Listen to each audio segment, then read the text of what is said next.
Hi friends, நான் உங்கள் இந்திரா பேசுகிறேன். ஒரு கணவன் மனைவி வெள்ளி விழா கொண்டாடுறாங்க. 25 வருஷம் ஆச்சு. அந்த கணவன் ரொம்ப கோவப்படுறவர். அவருக்கே ஆச்சரியம். ஏன்னா அவங்க கூட பிறந்தவங்க அம்மா அப்பா கூட அவர் கூட வந்து ரொம்ப நாள் சண்டை போடாமலாம் இருக்க மாட்டாங்க. எப்பயுமே ஒரு சண்டை சச்சரவுலேயே தான் இருக்கும். ஆனால் அவங்க ஒய்ஃப் மட்டும் இவங்கள விட்டுட்டு போகவே இல்லை அப்படின்னு சொல்லிட்டு ஒய்ஃபை பார்த்து வந்து நன்றி சொல்கிறாரு. அப்போ அவங்க ஒய்ஃப் வந்து அந்த கதவை திறந்து பாருங்கள், அந்த பீரோ கதவை திறந்து பாருங்கள் அப்படின்னு சொல்கிறாங்க. அந்த பீரோக்குள்ளே பார்த்தீங்கன்னா ஒரு பெட்டி இருக்குது. அந்த பெட்டியில் வந்து 2 பொம்மை இருந்திருக்கு. அது பக்கத்தில் கொஞ்சம் பணம் இருந்திருக்கு. இது என்ன, இதை இது வரைக்கும் நீ என்கிட்ட காமிச்சதே இல்லையே அப்படின்னு கேட்குறப்ப, ஆமாம், எனக்கு நீங்கள் என் மேலே கோவப்படுறப்பெல்லாம் அவ்வளோ கோவம் வரும். அப்போ அந்த மாதிரி டைம்லலாம் நான் வந்து கைவினை பொருட்கள் இந்த மாதிரி பொம்மையெல்லாம் செய்வேன்.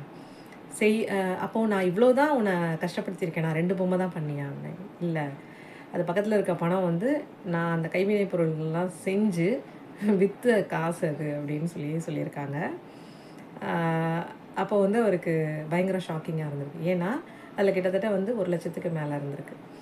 அப்போது எவ்வளோ கஷ்டப்படுத்தியிருக்கோம் அவங்கள அப்படின்றது அவருக்கு புரிஞ்சிருக்கு. அந்த அம்மா வந்து அத்தனை நாள் அவர் கூட இருந்ததுக்கான காரணம் என்ன அப்படின்னா, ஒன்று அவர் மேலே வச்சுருக்க அதீத அன்பு, நம்பிக்கை அண்டு ஒரு புரிதல் இருந்திருக்கு. இந்த இடத்துல வந்து நம்ம சண்டை போட்டு வெளியில் போகிறது ஒரு சொல்யூஷன் இல்லை அப்படின்றது அவங்களுக்கு புரிஞ்சிருக்கு.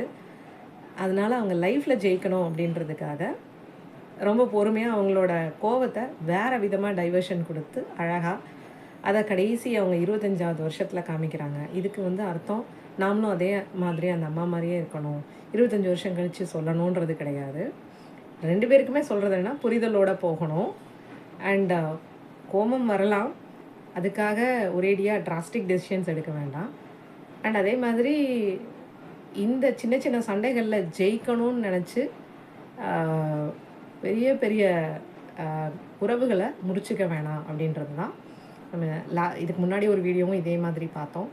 ஸோ உறவுகளை விட நம்ம ஜெயிக்கிறது வந்து முக்கியம் கிடையாது. நிறைய இடத்துல சொல்லுவாங்க, ஆர்கியூமெண்ட் வந்து அந்த சிச்சுவேஷனை உனக்கு ஜெயிச்சுக்கூடும், மனுஷங்கள கிடையாது அப்படின்ற மாதிரி. ஸோ நம்ம வாழ்க்கை வாழ்வதற்கே, சந்தோஷமாக வாழ்கிறதுக்கு இந்த சின்ன சின்ன தோல்விகள் எல்லாம் நம்மளுக்கு கை கொடுக்கும்.